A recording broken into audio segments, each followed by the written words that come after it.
Go. So what I do in my topic is why not to post on social media. I feel like it's essential to go over this because we're in college, but we're still working to get a degree. So we have to remember that, yes, we can have fun, but there are certain things that we shouldn't post on our social media. So just a little story. I have a cousin, she is 26. She's a teacher at a middle school in my hometown. She always says that she loves her job and she encourages me to do education as a degree. She's only been teaching for 2 years.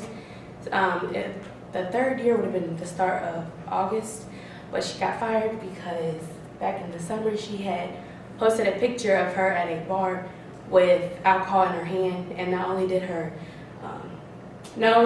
boss see it, but multiple students, their parents seen it on social media.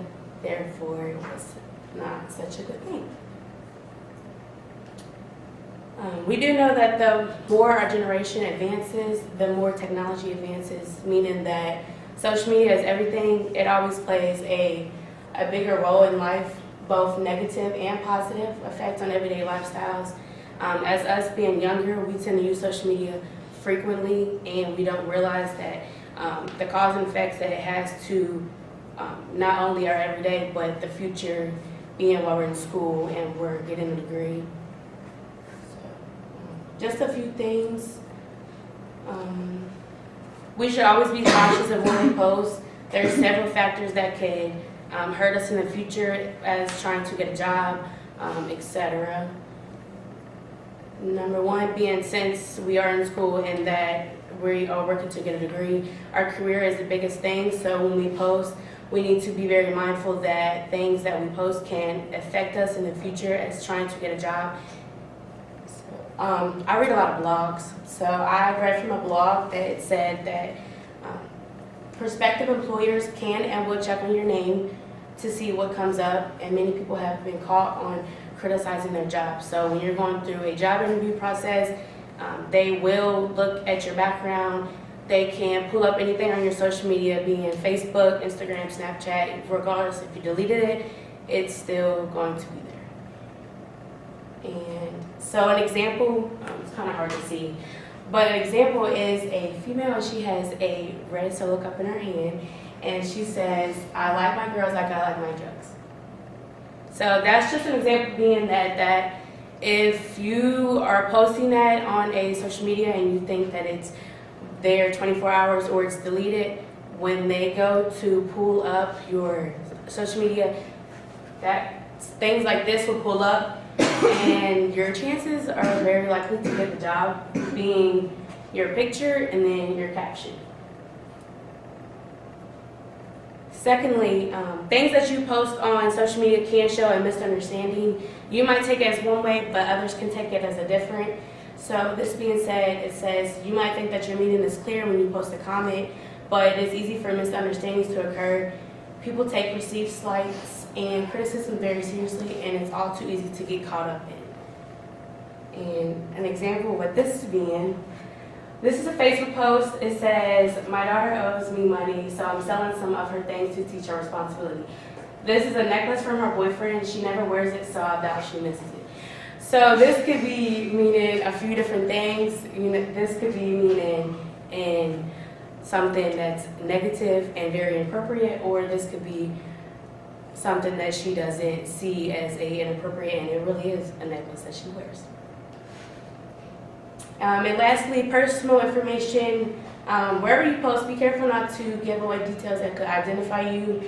Someone could trace many different bits of information about you and put them together. That's kind of common sense that you shouldn't post like things like your social security or your address or your phone number on social media, because there are everyday aspects that happen. Therefore, people like to look and you can see, and if you're giving them things for them to see, then that's only obligating them that they are giving access to your everyday or your personal information.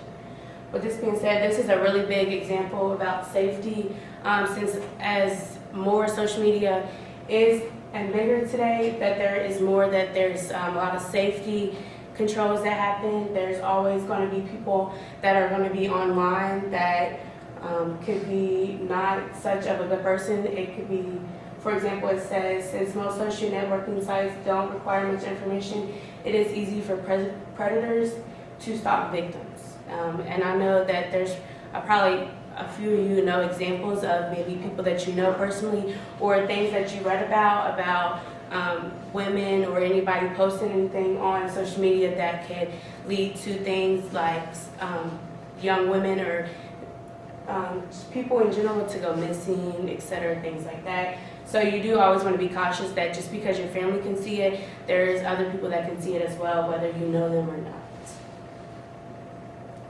In conclusion, overall, we all know at least somebody that has posted something negative that they didn't think that it was harmful at the time, but it led to other alternatives that could be in a negative or a positive way for them. I think since we are younger and we're in school, yes, we are very social and we like to have more entertainment on the weekends or etc. But we should be very mindful that we're in school for a reason and that we are studying to get a degree in some sort. So when you're posting, just be very cautious of what you post. It could affect your future in a very tremendous way. And these are my sources. Okay, thank you. Great. Question? All right. So, if I was, let's say I was going to post, I play football, I was going to post a picture about the other team, what should I post? Because I want to say I want to win. Like, how should I say it without being wrong? So you're saying if you're playing another team, how should you say that you want to win without being wrong? Yeah. I think there are certain aspects to that, like that's fine if you're posting about something about you wanting to win. I wouldn't use like negative terms or